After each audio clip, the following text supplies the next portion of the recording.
शहर के बाहरी इलाके में बसा एक छोटा सा गांव जहां लोगों की जिंदगी सरल और सीधी थी।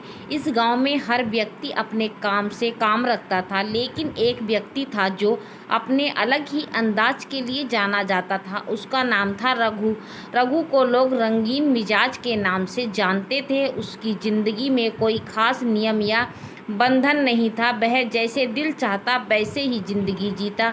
गांव के लोग उसे कभी कभी अजीब कहते तो कभी उसकी हंसी मजाक की तारीफ करते।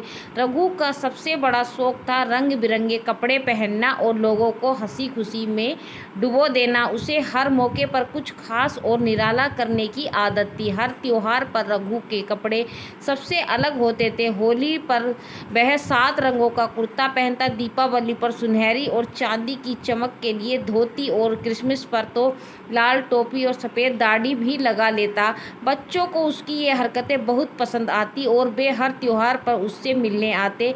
लेकिन उसकी रंगीन मिजाज सिर्फ कपड़ों तक सीमित नहीं था। वह जब भी किसी से बात करता तो उसकी बातों में एक अलग ही मिठास और रंग होता था। वह किसी को दुखी नहीं देख सकता था।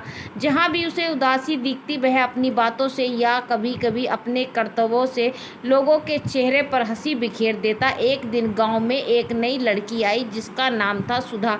वह शहर से आई थी और गांव में एक स्कूल खोलना चाहती थी। सुधा को गांव के लोगों से मिलना जुलना थोड़ा अजीब लगता था, क्योंकि वे सब बहुत ही साधारण और शांत थे। लेकिन जब उसकी मुलाकात रघु से हुई तो उसे पहली बार गांव में कोई खास व्यक्ति दिखा। रघु की बातों में उसे एक अलग ही आकर्षण महसूस हुआ। धीरे धीरे सुधा और रघु की दोस्ती गहरी होती गई। सुधा ने महसूस किया कि रघु की जिंदगी में गहरे रंग सिर्फ उसकी मिजाजी में ही बल्कि उसकी सोच में भी है। वह लोगों की छोटी छोटी खुशियों को समझता है और उन्हें संवारता है। वह खुद काम से खुश रखने वाला इंसान था, लेकिन दूसरों के लिए उसके दिल में बेशुमार प्यार और मदद की। वक्त बीतता गया और सुधा और रघु ने मिलकर गांव में कई बदलाव किए। सुधा ने स्कूल खोला और रघु ने अपनी रंगीन मिजाजी से लोगों के दिलों में नई ऊर्जा भर दी। उसकी दोस्ती ने पूरे गांव को रंगों और खुशियों से भर दिया। रघु की रंगीन मिजाजी ने देखा